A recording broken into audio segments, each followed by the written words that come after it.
Big statement that, you know, where will your applications be? Or are they already moving into off-premise type environment sets? What architectures would actually work for them? So we're just going to have a look at a couple of the areas where security plays into this and how you can have an adaptable and a very flexible security architecture and arrangement. A couple of marketing slides at the start of the session here. But really, the reality is that we know that the curve between what we're trying to protect and the actual hackers is widening all the time. And we need to shorten the time to get the security in place and the actual understanding what attacks are actually out there. But basically, lots of things are shifting. We also have this other shift generally in the market, which has gone from microarchitectures and micro-network components to API orientations. And 2 or 3 years ago, if you talked about REST API, nobody really understood what you're talking about. Today, you'll hear a lot about that in terms of the environment sets there. So this idea of providing a solution for an application, or single applications, or providing it for APIs is now on the cards. Designing architectures, designing networks and data centers. Very traditional environment set. If you go back 10 years ago, this is what we were designing all the time. And it works very well. A lot of our data centers are built on this principle. However, what happened is things changed in terms of the software deliveries. And they went around our traditional security and our traditional firewall perimeter environment sets there. We ended up with software as a service and cloud technology sets. So how do we provide security for those components, off-site environment sets there? It started to become quite a bit of a challenge in that environment. Bottom line is we need to provide security. We need to provide it for every application. We also need to make sure it's fast and it's always available in that aspects of it. Okay? So what architectures and what components would build out a really good system to be able to answer some of that question up there?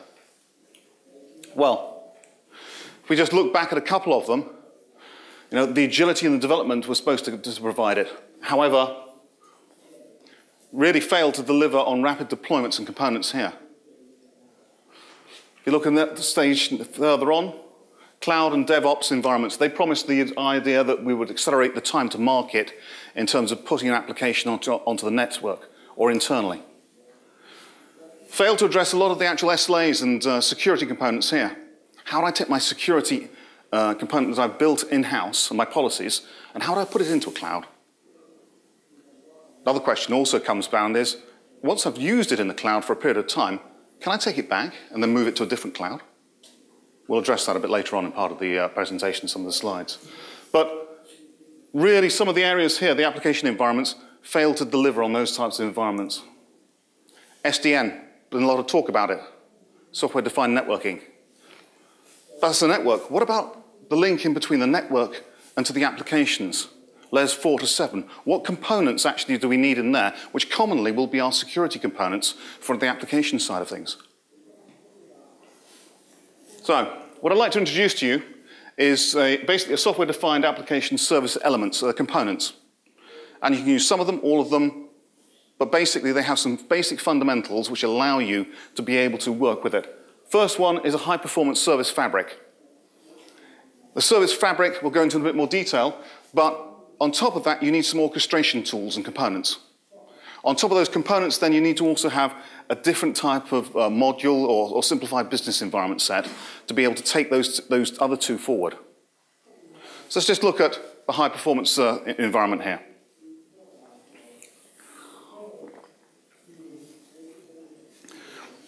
We have our existing network and physical overlay and type environment sets here. And then we need to have something which is going to be a strategic point of control. Something which is actually going to see all of the actual connections going through it at any point in time. It's got to be scalable. It's also got to be very easy to be able to put it into a virtual. It can be an appliance or it can be a chassis type technology sets in that environment there. But basically it sees all the connections going through it at any point in time. Once you've got to that point, then you can overlay it. And overlaying it, first of all, is not with applications or other components. It's just with a basic layer which actually provides you a data plane, a control plane, and a management plane, and suitable APIs to be able to actually control all these components. Okay? So fundamentally, you need a programmability layer built into that environment there. You're seeing all the data. Now, once you see the data, you've got a data plane. You can have a look at layer 7 information of it, do transformations, you can do components of it. You can also do a control plane about where it needs to go to. What we need to do actually have as a policy component set. And the management side of it, how am I going to report this out in terms of this environment? On top of that, fundamentally, we're going to sit some policies and components, some service components. They may be security, they may be access security, they may be application, they might be denial of service components. They might be availability for always on type environment sets and looking at 99.99% availability components there. Also, mobility. Mobility maybe in terms of access and mobility, but also the speed of mobility and performance side of things as well. So, if you look at the actual fabric here, it has basically a fundamental network. It has a fundamental set of components which allows you to have access to the actual flow of the data, then has a programmability there, and then services you add on as you require. The other fundamental thing is, when we design data centers with general information. So what I mean by that is that if I put an exchange system up, I'll probably put it up as a high availability system. But if I actually got another small system, which basically is not going on the internet, I might not actually offer all the services and components to it, and I'll just sit it down there as a service or a virtual environment set there. Gone are those days, because actually what you need is a lot more flexibility. You need to be able to actually take a service and add any type of security, acceleration, high availability to that very quickly and very easily. So this is traditionally, data centers which we would have created when we would have actually made silos technologies. We would have had design teams on there, and then we would then push some of them out to the cloud components and one or two of them into specialist groups or areas. Here we're talking about the high-performance fabric will actually take all of the applications, be it in the actual data center, a hybrid technology, or actually going out onto the internet and purely into a cloud environment. I'll give you some examples of that in a few slides a bit later on. So what services? Well, there's a list of services on that slide there.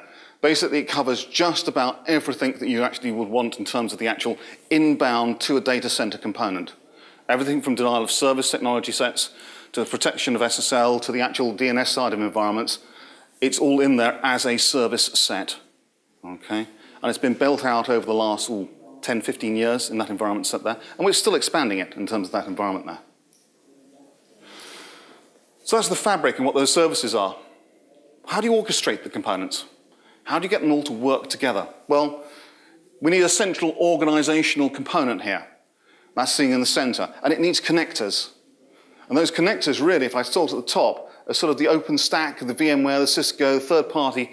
And normally that today is being done through a REST API technology set. We need cloud connectors. We need to be able to work and bridge and look into all of these components here. We also need module connectors. Modules in terms of device securities, ADCs, other components which are going to put into this fabric and run as service components here. And finally, we need actually fabric components. We need to be able to elastically be able to look at where's my server. I want to re-provision a server. I want to grab another server component. I need maybe to do it from bare metal. I may need to be able to put it together, meter it and elasticate it from a multi-tenant environment. So all of these connectors are required in some format or another to allow for an elastic solution here. Third part. Third part is really looking at how we actually simplified. Traditionally, these were sort of the perpetual and subscriptions we had. But actually, what we're going to move to is very much you can bring your own licenses or licenses and programs or utilities. You hire them for the hour, the day, the week, the month, or whatever, and then you pop them back into a pool and components. You may own them, or your service provider may own them for a period of time. So changing from permanently putting them in the data center to being a bit more flexible in that type of environment. 3 areas: high-performance fabric, and intelligent services, and changing some of the modules or the way that the business actually needs to actually license it and cost it out. So how does it work in real time?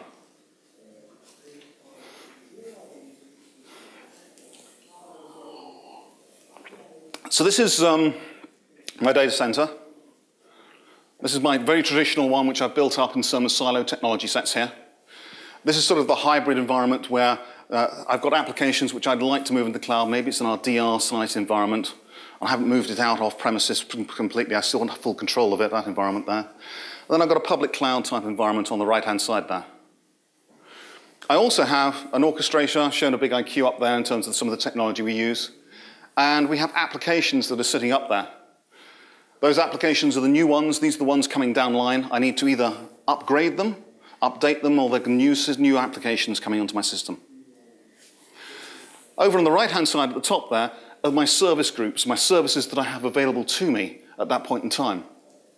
So now what I want to do is I want to actually take an application and I want to make it available for LTE, and I want the services you would commonly see for LTE be added to it. Commonly that might be in a level of security, or it might be a level of acceleration for those LTE device components. I take another item here and I actually add it into this data center, but I wish to scale it, and so it has all the other services which are already there and make it available to it. I shouldn't be creating a service each time. The shared services just should be inherited as part of the group when I put them in there. I take another service, which was in my DR site, I put it out to a cloud, and now I want to have denial of service capability built into the cloud infrastructure here, but that is the same as I actually have in my own data center. And I can choose the actual policy and just push the policy out. I don't have to actually redesign or have a look at the architecture of what the cloud is providing only. So that's what we talk about when we're talking at how do you make an architecture very flexible, very agile, and I can have security policies pushed and pulled across my system here. So this is a slide which I commonly utilize in some of the training sides of it, but the reality is that I have different data centers. Those data centers I buy maybe as a cloud type technology. Same principle as I do with a phone. I buy a phone here for, and I put it on the system there, and I have a contract maybe for a year or 2 years. After that point in time, I have the choice of where I want to go and buy my phone from, and which contract I want, and how much I pay for that contract. It's going to be the same in these data centers. I might buy a service here, which is brilliant, it works for me, exactly for my business. Then all of a sudden, 2 years later, the competitor's got the same service, but it's at half the price. Okay, and it's giving me twice the performance. How do I change? How do I move that architecture around? How do I take this data that's here, or this service here, move it back into my data center, and then move it back down into a different data center? How many services will I be managing? I look at quite a lot of the banking environments, and we're talking 100, 200 applications. These are common numbers in terms of that environment set. So how many services will we actually be running in these types of environments here? Probably quite a lot longer term. And we need one policy across all of those data centers and all those components. Okay? So making it elastic and having services available and seeing the data makes life so much easier in terms of architecture. That was sort of like an opening statement there. We call it synthesis at F5, by the way. It's a standard architecture component there, and I'll go through one or two of the more detailed components of it in a short while. But it was just to give you a highlight and an idea of where we're looking at and what we're looking at in terms of architecture components. Denial of service attacks. Hot on the agenda at the moment. Always looking into the actual how to define denial of service attack, how to mitigate against it, and the components there. Reality is that the ones which are really dangerous are obviously the ones at a layer 7. They take content. The ones which are a nuisance are the ones which actually sit in our DNS and SSL type environments. They lay access through or deny service, but these ones here really just deny service for a period of time. Once we've got over the actual network infrastructure, it comes back quite easily and quite commonly, and there's no longer term data issues on that environment. So it goes from fairly large environments to slightly more specific and very far focused and targeted as you get further over into the layer 7 environment set there. So let's have a look at some of these. You may have seen this is IBM slides, by the way. I was presenting in Prague the other day, and the gentleman who made these slides was in the audience, but he was happy that we were using them. This looks at ways that the actual attacks that are evolving over the period of time.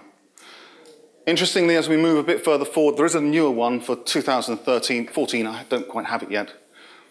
But it's interesting to see, certainly from my perspective, what happened around this area here in June. Do you notice DNS came into the attack vectors very quickly and very easily? But generally what you'll see there is a lot of them are unknown, not disclosed, but we know that they actually happen type environments out there. And the scale of some of these were blended. They weren't necessarily just an attack of one specific component. What commonly you actually find is that they were multi-layered, not just at the network side of it. The DNS side of it came in certainly in 2013, 2014 massively. SSL, we've been hearing about that fairly recently over the last 6 months. But also mainly at the application layer. So how do you actually create a denial of service policy which you can move from one data center to another data center really easily so it can cover all of these areas? I put these 2 slides in thinking I had lots of time. I don't actually have that much time, but really there's 2 real solution sets here. One of them is based on what I do actually with technology which is actually hosted environments and what the hosted people provide. And the other one is really about what's on-premise and what I should have and own in my own data center. And the strengths and weaknesses for both of those. And you need to assess which one's going to work for you and against you. Commonly, what we look at is actually you should have both. And you could complement both. You should have scrubbing in the actual internet for specific environments, maybe on DNS components, but then you should have a component in-house as well. So even though on-premise or off-premise is actually a very good statement, what it means is that you need to normally use both components.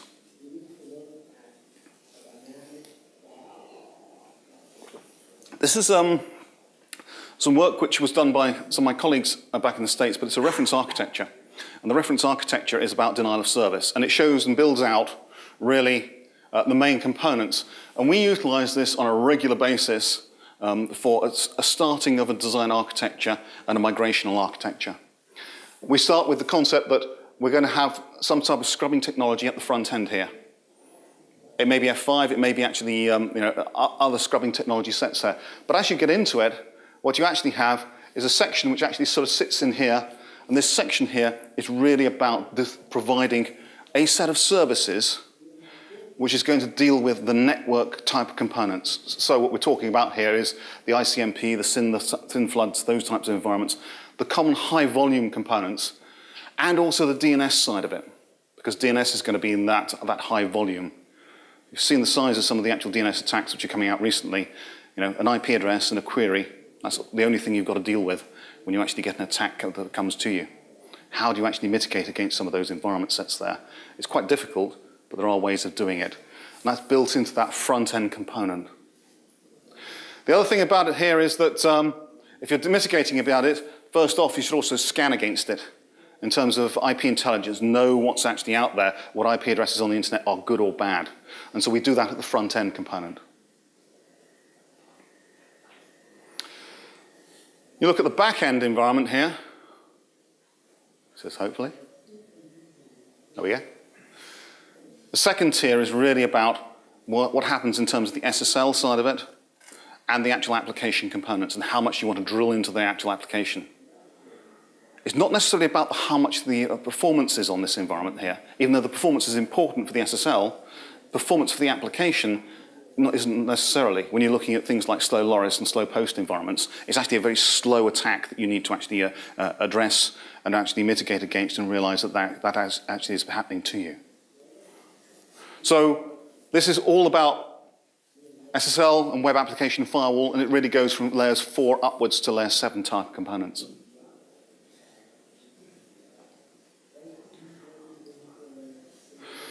Built into the architectures that we built in, commonly we actually take a lot of the actual software things which were software defined and we'll build it into hardware.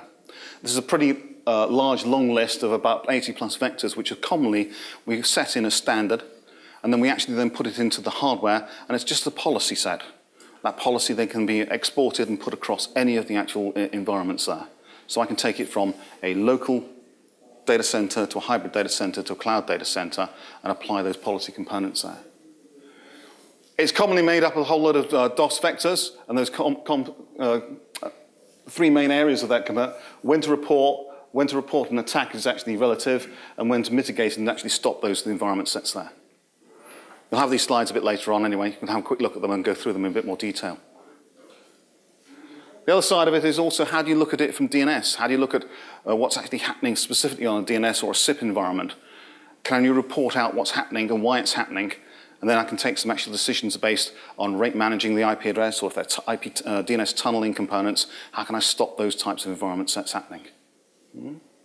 So these are just two detecting slides which actually allow us to break out the components for DNS and SIP. I don't normally utilize performance data on the actual presentations like this, but quite often people turn around to me and say, well, actually, how do you stack up F5 against some of the actual more traditional environments, maybe a Juniper, a Cisco, or a Checkpoint component? Well, we came from the environment of actually looking at very high-speed service provisioning and security components there. And actually, when you put a lot of this into the actual hardware and actually deliver it in terms of a policy, then actually the performance level is actually quite important. I would kind of ignore the actual throughput, the connections per second, and the actual footprint. This is the one which I'm commonly very, very interested in about. Mainly because when you get a denial of service attack, what it's about is how many new connections per second can you maintain and can put through that throughput. So as the attack happens, it comes up very, very sharp indeed. Okay? As you get that very sharp attack there, what happens to your existing external layer 2, layer 3 firewalling technology? How does it stand up to that environment set there? So this is commonly where I go in. We provide a level of proof of concepts. We do a whole lot of testing environment sets there. And we put millions of new connections coming in, simulating exactly a denial of service attack coming on and hitting us.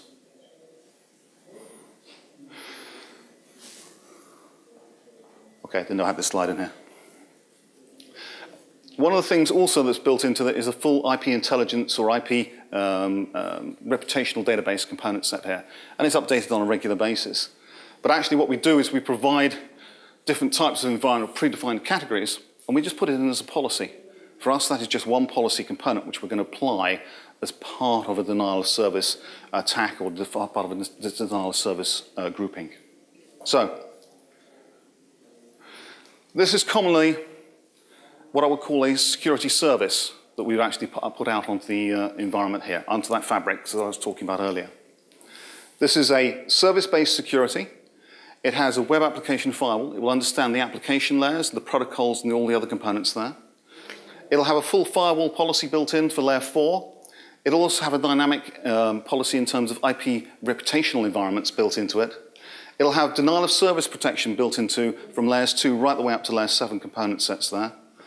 And also, more importantly, it has some logging capabilities built in for high-speed environments, so we can go and have a look and see what's happened in the past and learn from those environments.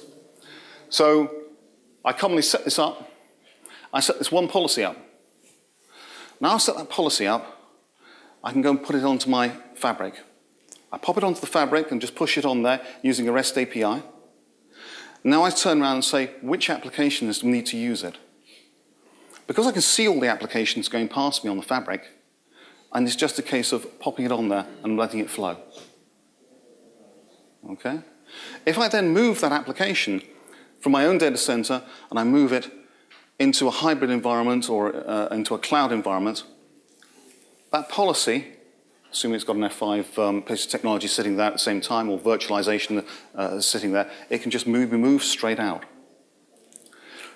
So the original statement on the actual part of the presentation here was, how do you protect your applications when they're actually on-site, off-premise, or onto a cloud environments?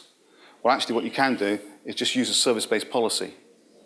Okay? That'll allow you to push your policies easily and simply around for each of the application components. Deathly silence there. All understood it?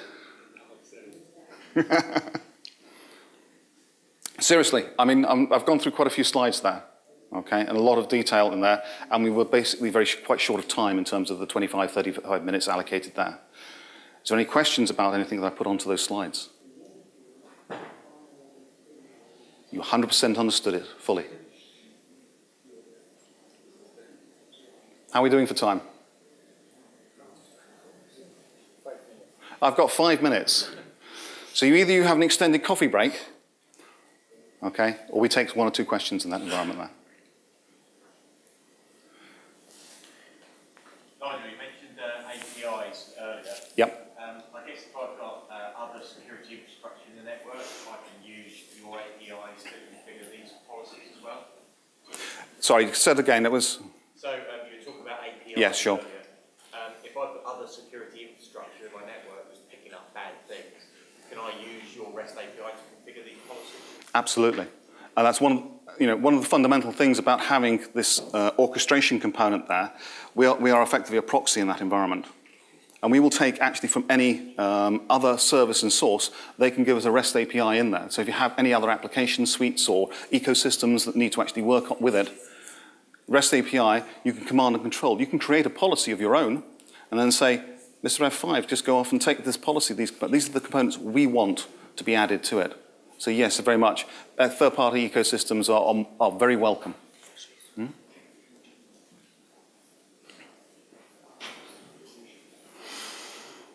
Okay. That must be the first time I finished ahead of time.